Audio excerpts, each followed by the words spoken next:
सम्मानित साथियों, नमस्ते, सत श्री अकाल, आदाब, जोहार, जय भारत, जय संविधान। मैं हूं डॉक्टर जन्मेजय और थोड़े इंतजार के बाद, थोड़े अंतराल के बाद फिर से मैं आप सबसे जुड़ रहा हूं। ये इंतजार और अंतराल की बातें मैं इसलिए कर रहा हूं कि हम 2023 से 2024 में प्रवेश कर गए हैं, नए वर्ष में पहुंच गए हैं।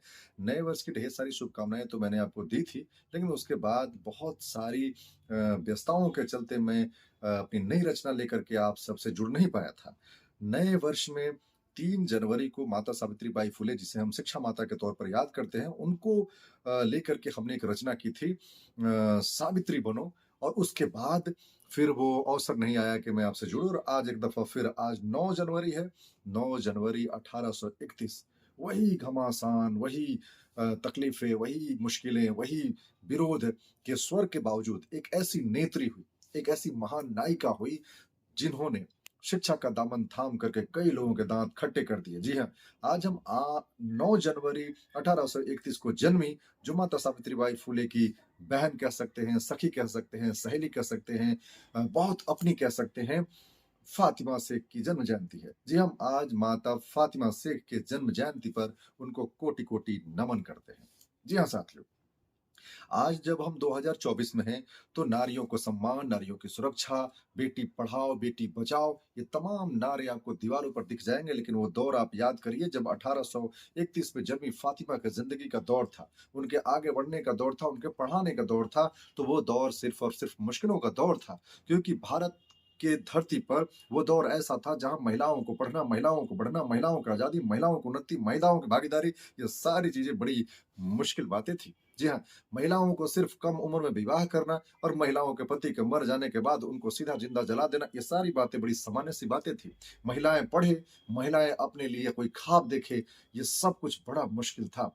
आज भारत की महिलाएं राष्ट्रपति बन रही हैं। आज भारत के धरती पर कई प्रदेशों की मुख्यमंत्री भी भारत की ही जन्मी महिलाएं हैं।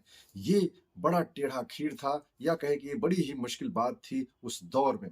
उस दौर में फातिमा शेख ने शानदार सफर तय किया, अपने हिम्मत, अपने जुनून, अपने जज्बे, अपने उत्साह और कहें कि अपनी दूरदर्शिता के दम पर। जी हाँ, महिलाओं को पढ़ाने का बेड़ा उठाया फातिमा शेख ने, और माता सावित्रीबाई फुले के साथ कंधे से कंधा मिला करके, ज्योतिबा फुले के साथ उनके मार्गदर्शन में सावित्रीबाई फुले और फातिमा शेख ने जो कार्य किया है, जो पहल की है, जो साहस दिखाया है, जो निडरता दिखाई है, वो आज के भारतीय नारियों को सीखने लायक है।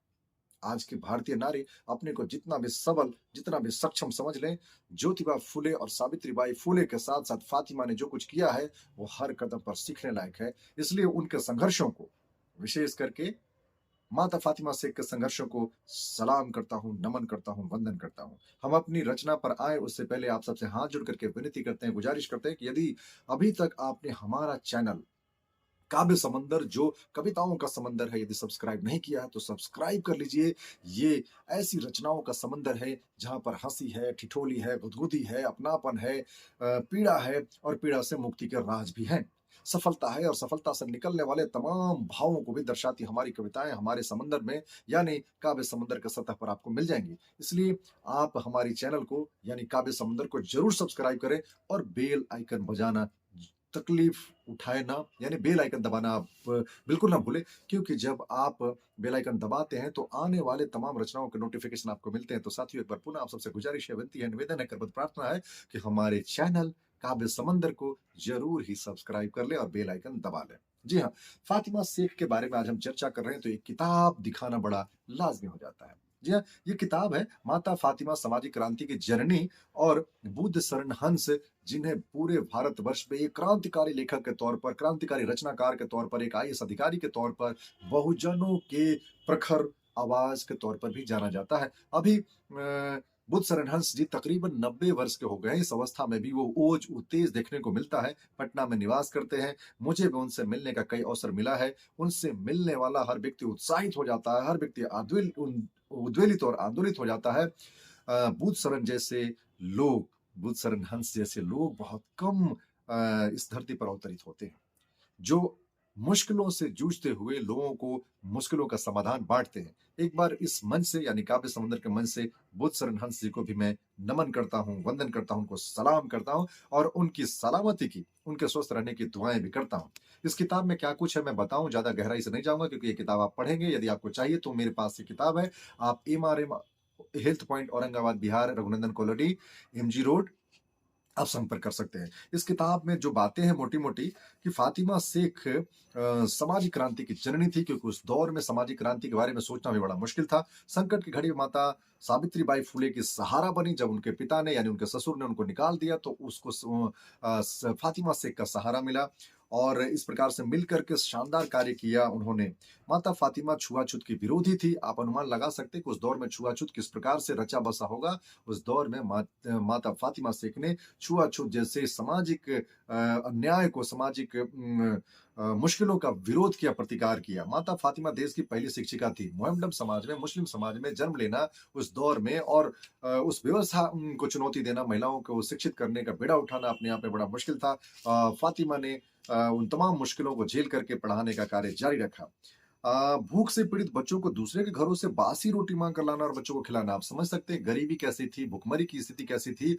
दूसरे घरों से बची हुई रोटियां मांग करके लाना और बच्चों को खिलाना, ऐसी थी हमारी फातिमा से हमारी माता फातिमा। आगे इस किताब में लिखा हुआ है, अभावग्रस्त बच्चियों को दूसरों से मांग कर कपड़े भी देती थी। आज भी एक बहुत बड़ी आबादी है जो नए कपड़े पहनना, अच्छे कपड़े पहनना, गर्म कपड़े के अभाव से ठिठुरना, ये बड़ी आम बातें हैं और उस दौर में 1831 के बाद यानी कि 19वीं शताब्दी के प्रारंभ में क्या स्थिति रही होगी गरीबी की, आप उसका अनुमान अंदाजा लगा सकते हैं। आगे की माता फातिमा ने अपने घर में ही प्रसव चलाया। उस दौर में 1850 ईस्वी तक हिंदू धर्म के अनुसार बालक बालिकाओं का विवाह 10 साल, 12 साल, 9 साल में हो जाता था क्योंकि ज्योतिबा फूले की धमसंगनी जब शादी करके आई थी तो 9 साल की थी, ज्योतिबा की उम्र 12 साल का था, तो ये बड़ी सी प्रचलन थी। उस दौर में यदि उसके पति का देहावसान हो गया तो उसको छोड़ दिया जाता था। विधवा विवाह की वो प्रथा थी नहीं, तो ऐसी स्थिति में गर्भवती हो जाने पर घर से भगा दिया जाता था। पीड़ा के चलते, डर के चलते, संशय के चलते महिलाएं गर्भवती होने के बाद आत्मदाह कर लेती थी, कुएं में कूद जाती थी, वो तालाबों में कूद करके जान देती थी। कई मुश्किलें थी। इन मुश्किलों का समाधान ढूंढने के लिए फातिमा ने अपने घर में ही प्रसव गृह बनाया। ऐसी थी हमारी माता फातिमा शेख। आज की तारीख में ऐसा सामाजिक न्याय या सामाजिक कार्य लोग क्यों नहीं करते हैं? भला क्यों करेंगे भाई? आज धर्म की अफीम चाट करके बैठे लोग हैं, आज समाज दिखता नहीं उनको, उनको धर्म दिखता है, उनको जाति दिखती है, उनको बिरादरी दिखती है, जाति धर्म में बटे हुए लोग दिखते हैं, समाज दिखता, देश की मजबूती दिखती, देश की बुराइयां दिखती तो लोग आगे आते। तो ये सारी बातें इस किताब में है। आप इस किताब को जरूर पढ़िएगा और माता फातिमा शेख भारत की धरती पर जन्मी एक जुनूनी महिला थी, एक शानदार महिला थी, युगांतकारी महिला थी, परिवर्तनकारी महिला थी और सामाजिक क्रांति के अग्रदूत के तौर पर उन्होंने जो कार्य किया है उसके लिए एक बार पुनः हम उनको नमन और वंदन करते हैं। हम अपनी रचना पर आते हैं। जी साथियों, काव्य समंदर है और कविताओं का ये घर है, कविताओं का समंदर है। हम अपनी एक रचना जो माता फातिमा के नाम से ये आप तक समर्पित करता हूं। यदि अच्छा लगे तो अपनी प्रतिक्रिया लिख करके जरूर दीजिएगा। चैनल को प्यार दीजिए और ढेर सारा प्यार दीजिए, सब्सक्राइब करते चलिए। एक अकेला नाम है ऐसा, एक अकेला नाम है ऐसा, खड़ा हिमालय विकराल के जैसा। एक अकेला नाम है ऐसा, खड़ा हिमालय विकराल के जैसा। 9 जनवरी 1831 महाराष्ट्र की धरा पर जन्मी, शिक्षा की ताकत से सजकर क्या खूब ललकारा था। बढ़ो और पढ़ो आगे, बढ़ो और बढ़ो आगे, गुंजित गगन का दिया नारा था। महाराष्ट्र की धरती पर जन्मे, शिक्षा की ताकत से सचकर क्या खूब ललकारा था। पढ़ो और बढ़ो आगे, गुंजित गगन का नारा था। कंधे से कंधा को साटे, कंधे से कंधा को साटे, सखी सरीखे सावित्री संग, नारी उत्थान के लिए मसाल लिए, मन में लेकर भरपूर उमंग। चली पढ़ाने महिलाओं को सहे अनेकों ताने सबके, चली पढ़ाने महिलाओं को सही अनेकों ताने सबके, दिया करार सबको जवाब, दिया करारा सबको जवाब। देखा तेज फातिमा के सबने सबने, क्या घर क्या अंदर बाहर, सबने उंगली उठाई थी। फातिमा का संकल्प प्रबल, हर हद से बढ़कर धधक मसाल, अपने ज्ञान की जलाई थी, अपने ज्ञान की जलाई थी। आज भले ही याद नहीं गुजरे कल के गहरे जख्म। उस दौर में जख्म ही तो था, सामाजिक बुराइयां थी, सामाजिक मुश्किलें थी, लोगों का अपमान था, लोगों को मनुष्य भी नहीं समझा जाता था, लोगों को छुआछूत का शिकार होना पड़ता था, तो ये तो गहरे निशान थे जख्मों के। तो आज भले हमें याद नहीं गुजरे कल के गहरे जख्म, इसी धरा पर सब है अंकित, माता फातिमा का संघर्ष निशान। यूं ही नहीं कोई बन जाता है शिक्षा देवी फातिमा महान, शिक्षा देवी फातिमा मान। साथियों, यदि आपको हमारी कविता वाकई में अच्छी लगती है, आपके दिल तक पहुंचती है, आपके आपके दिलो दिमाग तक असर पैदा करती है, तो हमारे चैनल को जरूर सब्सक्राइब करें, प्यार दें और अपनी प्रतिक्रियाएं देना बिल्कुल ना भूलें। अपना ख्याल रहें, स्वस्थ रहें, आगे बढ़ें। बहुत बहुत धन्यवाद, साधुवाद। आप सभी को क्रांतिकारी जय भीम।